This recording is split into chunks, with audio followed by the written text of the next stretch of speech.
Assalamualaikum dan salam sejahtera. Okay, video ni akan membincangkan chapter 3 statistik, fundamental of statistik. Tajuknya describing data. Kita akan belajar ni numerical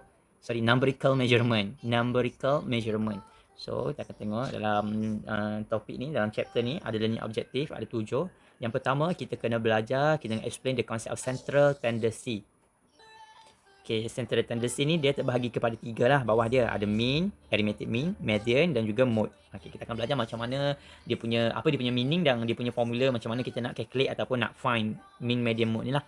And then kita akan belajar juga measure of dispersion. Measure of dispersion ni ada 3 juga.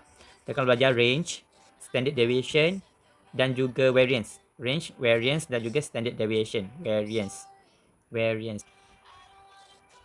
standard deviation. And then yang learning objective 1 sampai 6 ni dia for ungrouped data. So learning objective yang ke-7 ni kita akan belajar mean dan juga standard deviation for group data. Nanti kita akan tengok apa beza ungroup dengan group data ni. Okay, yang pertama kita tengok central tendency ataupun nama lain dia measure of location. So purpose measure of location ni adalah untuk to pinpoint the center of distribution of data. So ada banyaklah, antaranya kita akan consider, ni bukan 5, ni 3. Kita akan consider 3, antaranya arithmetic mean, median dan juga mode. Okay, so yang pertama kita belajar characteristic mean dulu. Arithmetic mean is most widely used measure of location, require the interval scale. Measure characteristic, okay, ni characteristic mean. All value kita akan use unique standard of deviation from the mean is 0, calculated by summing the value and dividing the number of value. Okay, ni macam dia punya explanation ataupun formula dia lah. Kita tambahkan semua value, dividekan dengan berapa sampel tu, berapa bilangan tu. So population mean kita akan buat simbol dia sebagai mu. Okay, kat sini cakap mu, mu. Dia dalam Greek lowercase letter mu. Kita panggil dia sebagai mean. Okay, mu ni sebagai population mean lah. Ini dia punya formula dia summation. Yang simbol macam ni dia maksudnya summation. Ataupun sigma. Dia simbol dia sigma, maksudnya operation of adding. Operation of adding maksud kita hasil tambah dia lah. Hasil tambah x. X ni represent dia punya value lah, apa-apa value. So kita akan pertkan dengan n pula dia punya number of value ataupun number of sample. So for ungroup data, the population mean is the sum of population value dividekan dengan total dia lah. So ni dia punya formula dia. Okay, kita tengok satu example. Dia ada bagi data dekat sini. There are 42 exit on I-75 through the state of Kentucky. Okay, ni dia punya distance lah between exits tu. Dia ada dekat situ. Why is this information a population? Kenapa kita panggil data ni sebagai population? Kenapa kita guna, kalau kita nak cari mean, kenapa kita guna population mean? Kenapa kita kena pakai mu? So jawapan dia ada kat sini. This is population because we are considering all the exit in Kentucky. Ada 42 ni. So dalam ni ada 42 semua sekali. Kalau awak kira nombor dia tu, bilangan sampel dia lah. N dia tu ada 42.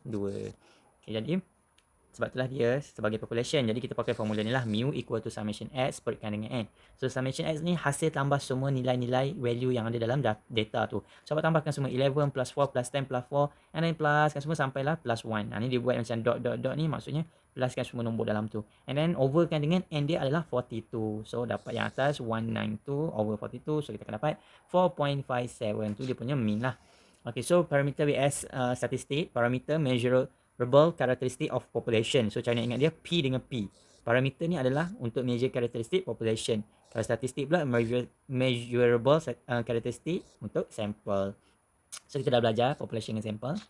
Okay, properties arithmetic mean ni, every set of interval level, ratio level data has a mean. So yang kita dah belajar measure dia punya apa?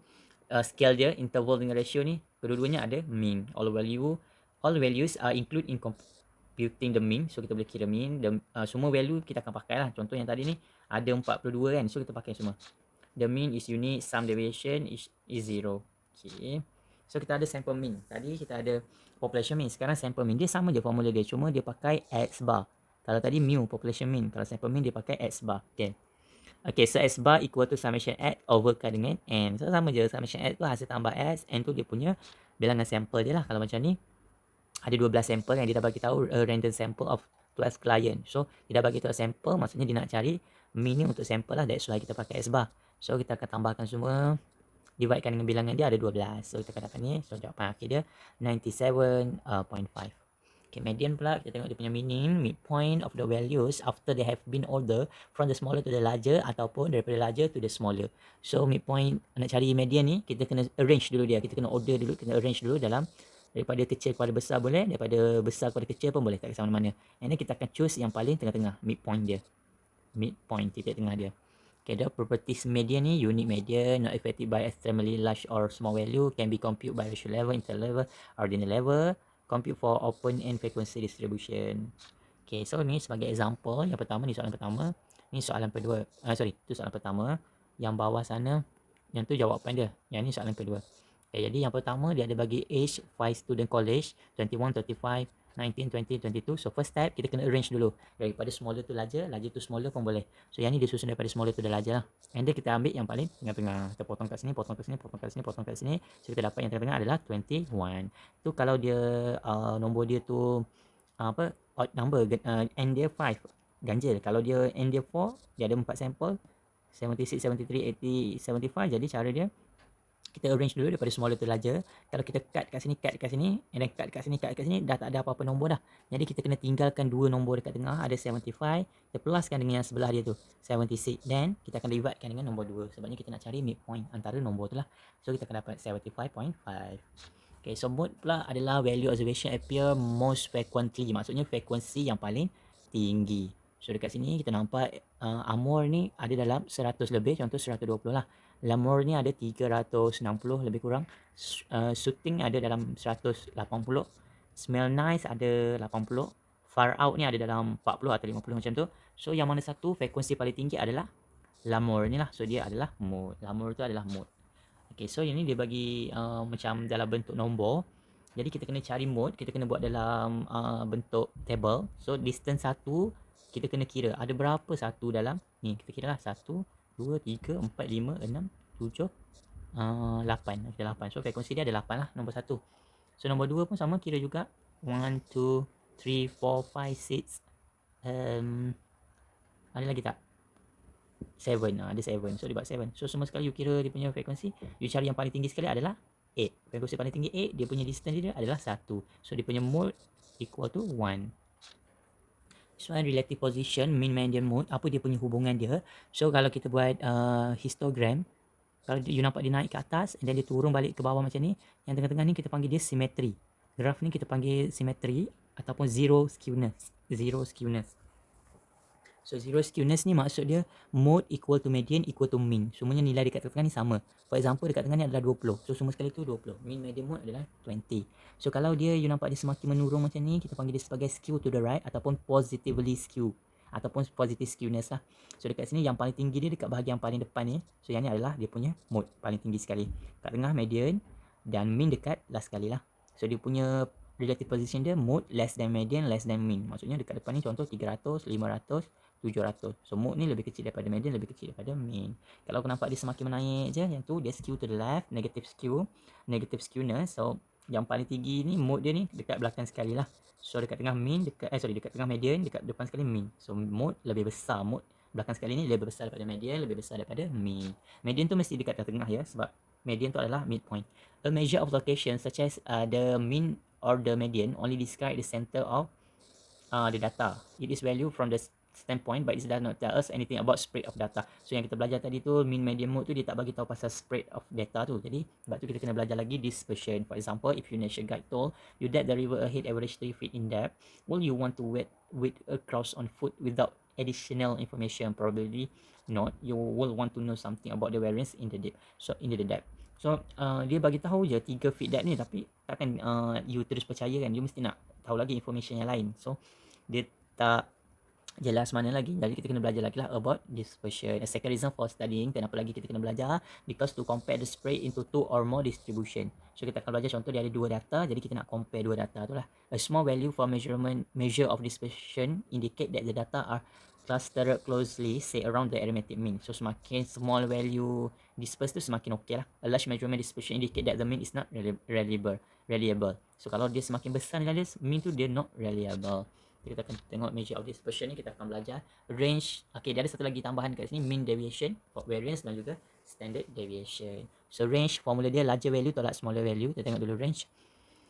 Okay, ni dia tunjuk number of cappuccino sold. Dia ada 20, 40, 50, 60, 80. Dia nak cari determine range. So range, formula dia larger tolak smaller. So larger dia 80, smaller dia 20. So kita dapat 60. Tu saja range. A defect of range is that it is based only 2 value. Okay, kita pakai 2 value je. Value paling besar, value paling kecil. Highest dengan lowest. It does not take into consider all. value. So kita tak pakai semua. So dia disadvantage lah sikit. So mean deviation pula arithmetic mean of the absolute value of the deviation from the arithmetic mean. In mean deviation, it measure the mean amount by which the value in a population or sample vary from their mean. So mean deviation ni dia buat sebagai MD, formula dia summation, lepas tu dia ada simbol absolute value ataupun modulus. Yang ni, yang garis ni, maksudnya kita akan positifkan jawapan tu nanti. Kita akan positifkan jawapan yang kita dapat lah. Jadi X tolakkan X bar. X bar ni adalah sample mean.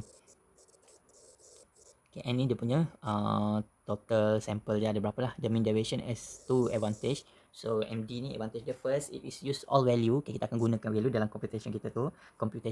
It easy to understand average amount by which value. Drawback is use absolute value. General absolute value are difficult to work with. Okay, so contoh dia dekat sini. Okay, yang pertama yang cappuccino solve tadi kan 20, 40, 50, 60, 80 ni. Untuk cari MD, mean deviation yang pertama mesti kita kena cari sample mean dia dulu lah. So pakai formula ni. Tambahkan semua cappuccino solve tu overkan dengan ada 5 kan. Ada 5 hari. So dapat dia punya S bar dia adalah 50. So kita buat dalam bentuk table. Formula dia tadi yang ni. X tolak S bar. Kita buat yang dalam modulus ni dulu. X tolak S bar. Okay, yang ni semua table ni adalah X. And then kita buat table ni table X tolak S bar. Maksudnya X yang pertama 20 tolakkan dengan X bar 50. Tadi X bar kita dapat yang dekat kat belakang ni kan 50. Tadi tolak lah, dapat negatif 30. Okay, negatif 30 ni kan dia ada modulus ni kan, dia ada absolute deviation, so dia akan jadi positif. Dia akan jadi 30. So sama juga dengan yang bawah ni. 40 tolak 50 negatif 10, positif kan dia 10. 50 tolak 50 0, 10, 30. Yang ni dah memang positif. So kita akan pluskan semua absolute variation ni sebabnya dalam formula dia ni ada summation kan. Pluskan semua dapat 80. So 80 overkan dengan N dia ada 5. So kita akan dapat 16. Okay, variance and standard deviation. Variance ni adalah square deviation from the mean. Kalau standard deviation pula square root kan saja daripada variance tu lah. Okay, variance and standard deviation are non-negative. So tak boleh dapat negatif. And are zero only if all observation are the same. So jawapan dia mesti positif lah. For population whose value are near the mean, the variance standard deviation will be small. Okay, lagi small lagi bagus The population whose value are dispersed from the mean, the population variance and standard deviation will be large. Kalau dia semakin besar, dia semakin dispersed, semakin menjauh. The variance overcome the weakness of the range by using all value. So range tadi kita guna dua value je. Untuk variance ni kita akan pakai all value. Variance ni juga dia overcome weakness mean deviation ni by squaring. Okay, tadi mean deviation dia tak ada square, tapi untuk variance ni kita akan buat squaring different instead of using absolute tadi. So variance dia punya formula kita akan pakai simbol sigma square. Nama dia sigma square kat atas dia. Itu maksud dia population variance. So formula dia summation x kuasa 2, tolakkan summation x kuasa 2 dalam bracket perkan dengan overall n. So step pertama dia ada step. Yang pertama kita kena buat table dulu lah. Kita buat table x dulu. So table x. Okay, ni sini. Soalan dia yang ni. Yang table ni ada month January until December, citation dia ada 19, 17, 22, 18 dan sebagainya lah. So kita buat dalam bentuk table X, kita buat ke bawah. January sampai December, and then kita masukkan citation dia tadi. And then step number 2 kita kena X ni tadi kita kena buat table X kuasa 2, X square. Maksudnya 19 square, 17 square, 22 square, 18 square. So kita dapatlah jawapan dia. 19 square dapat 361, 17 square dapat 298. So buatkan semua sampailah ke bawah, and then you kena kira dia punya total. Total semua X ni dapat 348. Total untuk semua X square dapat 11580. So masukkan balik dalam formula tadi. X kuasa 2 ni, summation X kuasa 2 ni maksudnya 11580 lah. Tolakkan dengan summation X ni 348. Dekat luar dia ada square. Perkan dengan N ni 12. Maksudnya yang ni Januari, March, April sampai Disember tu 12. So tekan calculator. Better you tekan satu-satu lah. You buat yang belakang ni dulu. Nanti yang depan ni tolak jawapan yang belakang ni. Dapat jawapan dividekan dengan 12. So jawapan dia adalah 1 to 4 dia punya variant. Variant measure the square distance from data point. Satu lagi nak cari population standard deviation, just square root variant kan sahaja. Jadi tadi kita dapat tadi 1 to 4. So kita dapat variance kita 1 to 4. So nak cari standard deviation, just square root kan saja 1 to 4 ni lah. Dia square root kan variance ni. So square root kan dia, dapatlah jawapan dia. You boleh kira tekan calculator. So yang ni boleh buat practice. Okay, yang tadi tu adalah population. Sekarang ni masuk sample variance pula. Kalau sample, beza dia satu je. Yang bawah ni je. Dia ada n tolak 1. Kalau yang tadi, dia tak ada. Dia n je. Dia tak ada tolak 1. Tapi kalau dia sample variance, dia ada tolak 1. So step dia memang sama. Cuma yang bawah je tukar jadi n tolak 1. Nak cari standard deviation, just square root kan saja. Boleh buat example practice ni lah. So last untuk topik ni, kita akan belajar arithmetic mean dan juga standard deviation for group data. So kalau group data, beza dia, group data ni dia kena ada class limit. Macam mana kita nak tahu dia group ke tak group, ungroup, dia kena ada class limit. Contoh, Contoh kalau grup ni 1 sampai 10, 11 sampai 20, 21 sampai 30. Lepas tu dia ada frekuensi. Yang ni kita panggil dia punya grup data. Grup ni dia ada interval 1 sampai 10, 11 sampai 20. Yang tu kita kena pakai formula ni lah. Sample mean, summation FM. F ni maksudnya frekuensi, M ni maksudnya midpoint. Perkan dengan N tu macam biasa. Dia tak macam biasa. N ni adalah total frekuensi sebenarnya.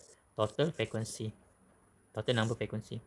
Okey, jadi ni dia buat kat sini 200 up to 600 maksudnya 200 sampai 600. 600 sampai 1000. 1000 sampai 1400. So dia punya frekuensi dia. So yang ni kita nampak dia ada limit dekat sini. So dia adalah group punya soalan. So kita kena pakai formula ni lah.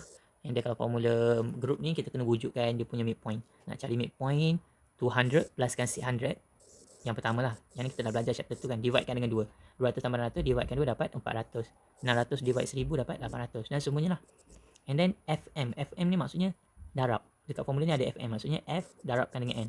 Frekuensi darabkan dengan midpoint. 8 darabkan dengan 400. Dapat 3200. 11 darab 800. Dapat 8800. So buat sampai habis. And then dia ada summation dekat depan dia. Tambahkan semua.